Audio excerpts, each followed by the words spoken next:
Vamos agora conversar sobre a 6 estratégias de liderança, que foi um trabalho de anos para identificar aquilo que os maiores executivos, que são líderes e de resultados, aquilo que eles fazem de melhor para conseguir resultados fantásticos, com uma equipe comprometida, com clientes fiéis, que isso é muito importante, na equipe e clientes, eu acho que os dois satisfeitos, e ele também satisfeito com a sua performance. São 6 estratégias de liderança: participação, diferenciação, desenvolvimento dos colaboradores. A 4ª estratégia é exemplificação, que é o exemplo.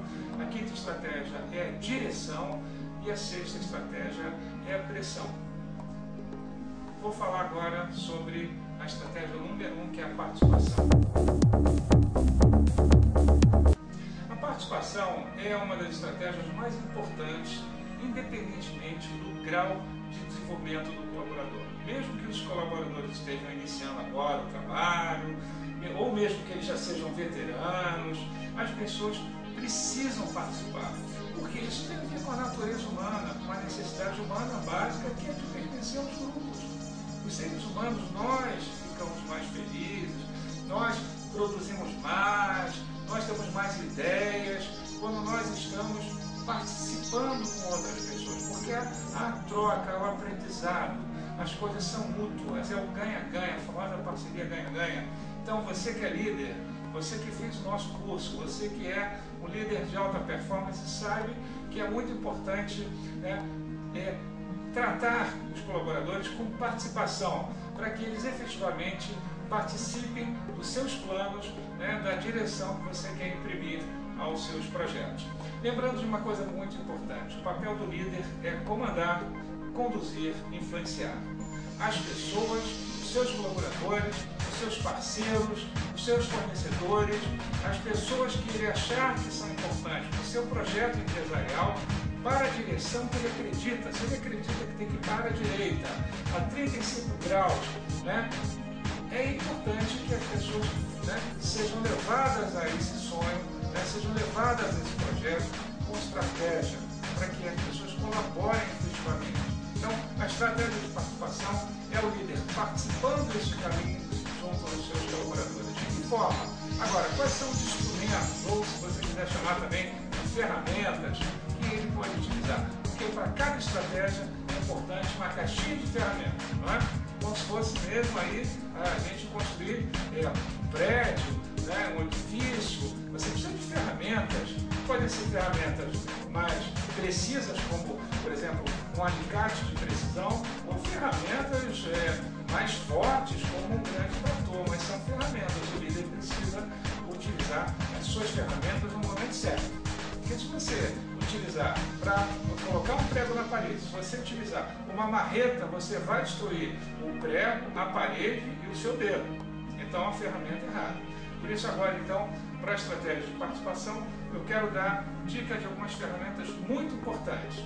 Ferramenta número 1, reuniões. Fazer reuniões orquestradas, reuniões com claros objetivos, buscar participação, buscar fazer perguntas para as pessoas, isso é fundamental. A terceira ferramenta da estratégia de participação que o líder deve adotar é fazer, não necessariamente reuniões, mas workshops, né, dinâmicas de grupo, para que as pessoas consigam, às vezes, falar, porque as pessoas guardam muitas informações, as pessoas entenderam da participação direta. Então, crie situações nas quais as pessoas conversam. A terceira ferramenta, muito importante para a estratégia de participação, é o líder, né, promovendo debates com pessoas convidadas. Exemplo, você pode trazer de uma outra área um técnico, e esse técnico vai conversar com a sua equipe, e aí você pode fazer ao final dessa palestra um jogo de perguntas e respostas, enquetes, para que as pessoas realmente participem, né? Bom, uma quarta ferramenta poderosíssima para os líderes é envolver as pessoas com coisas criativas. Exemplo, vamos fazer um projeto importante hoje. Então vamos primeiro criar, além do objetivo do projeto que já foi criado pela diretoria, eu quero criar um nome para o projeto. Então eu vou deixar que a minha equipe crie esse nome. Não sei se esse nome no final vai ser bom, né?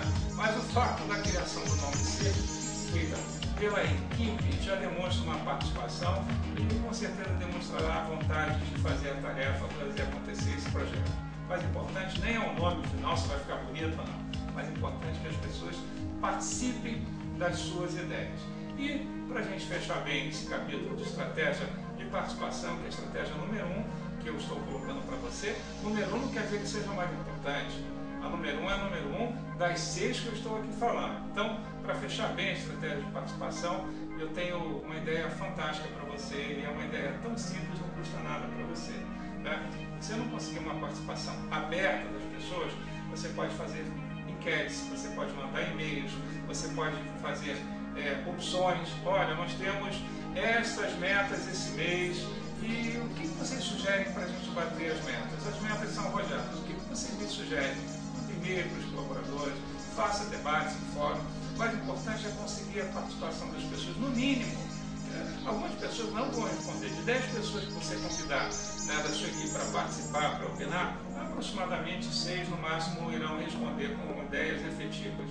Né? E as outras 4 que não participaram, sim, aí você tem outras estratégias para lidar com elas também. Ou, no mínimo, elas já estão participando, porque o fato dela não ter uma boa ideia não quer dizer que ela não participou, significa que ela não tem uma boa ideia para dar no projeto, mas você foi lá e catucou, isso foi mais importante.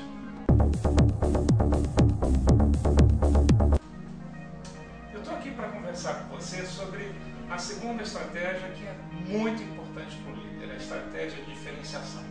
Diferenciação significa tratar pessoas diferentes de formas diferentes, porque nenhum colaborador, nenhum fornecedor, né, nenhum liderado é igual ao outro. As pessoas são diferentes, veja como as pessoas são.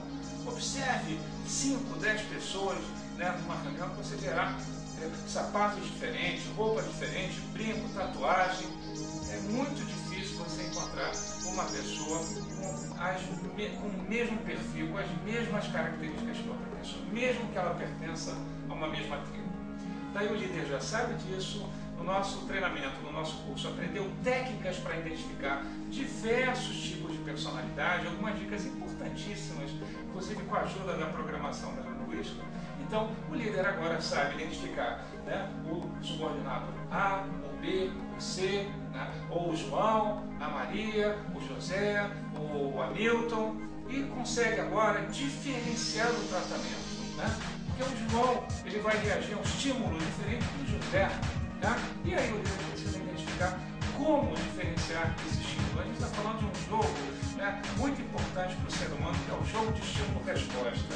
Se eu estimulo da maneira certa, eu consigo a resposta certa. Se eu estimulo a minha equipe para um projeto desafiador, né, e colaboro, eu consigo o resultado da minha equipe. Agora, eu só vou conseguir um estímulo certo. Não adianta você pressionar uma pessoa que não aguenta nenhuma pressão.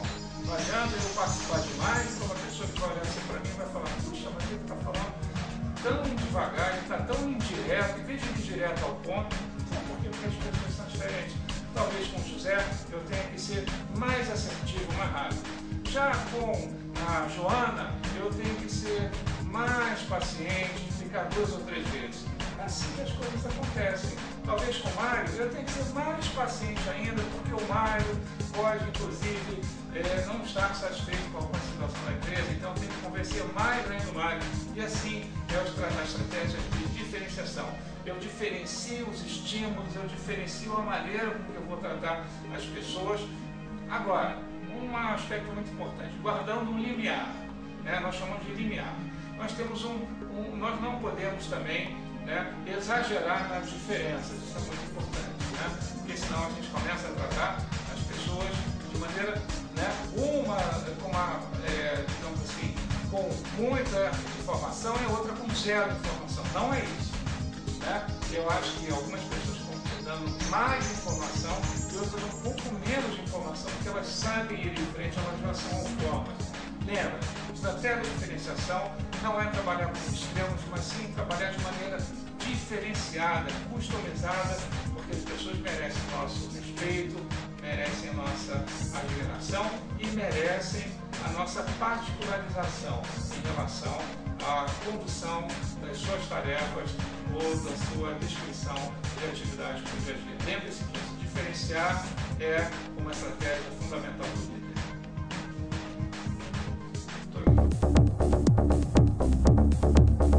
Então, quero falar agora sobre as estratégias de exemplificação.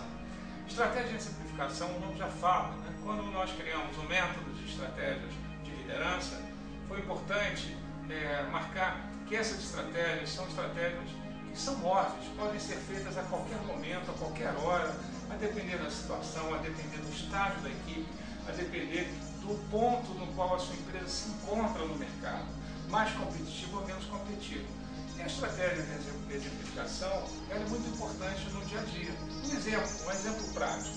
Eu tenho um colaborador, ele tem experiência há 15 anos no mercado, ele chegou aí há 6 meses na nossa empresa, foi contratado, foi selecionado, faz um excelente trabalho. Mas a performance dele está apresentando um limite. Ele vai até um certo ponto na tarefa, é um projeto.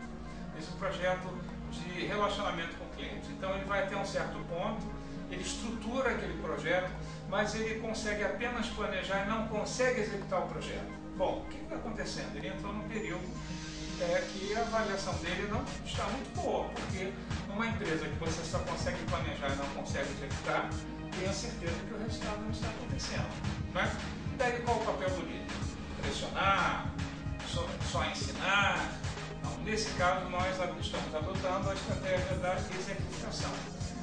Por exemplo, o líder pode sentar-se ao lado desse colaborador e junto com ele executar a tarefa, juntinho, exatamente, junto. Pensar junto, projetar junto, executar junto, para que ele se encoraje. Muitas vezes um colaborador falta mesmo romper a barreira do som, é como um avião supersônico. Né? Quando rompe a barreira do som é aquela explosão, né? E a mesma coisa é o colaborador, quando ele rompe aquela barreira de limite, as pessoas impõem limites a si mesmo ao longo dos anos. E às vezes o colaborador precisa de construir junto com o chefe, é o ensinar a pescar. Mas o ensinar a pescar, ajudando a montar o molinete, a isca, né, a vara de pesca, escolher o melhor local, fazer tudo junto para que nós...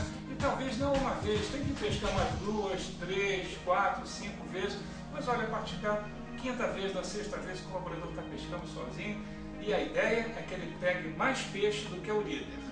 Um bom líder prepara o colaborador, ensina a pescar, mas para que o colaborador pegue mais peixe do que o próprio líder. Quando ele faz isso, ele acabou de executar muito bem feita a estratégia de exemplificação. O líder é o maior exemplo que pode existir, né, na empresa. Se ele é o exemplo de convicção, de atitude, de realização, de técnica, as pessoas irão seguir esse líder. Então, seja o exemplo da sua equipe. Essa estratégia é a número 4 e é vital para o seu sucesso.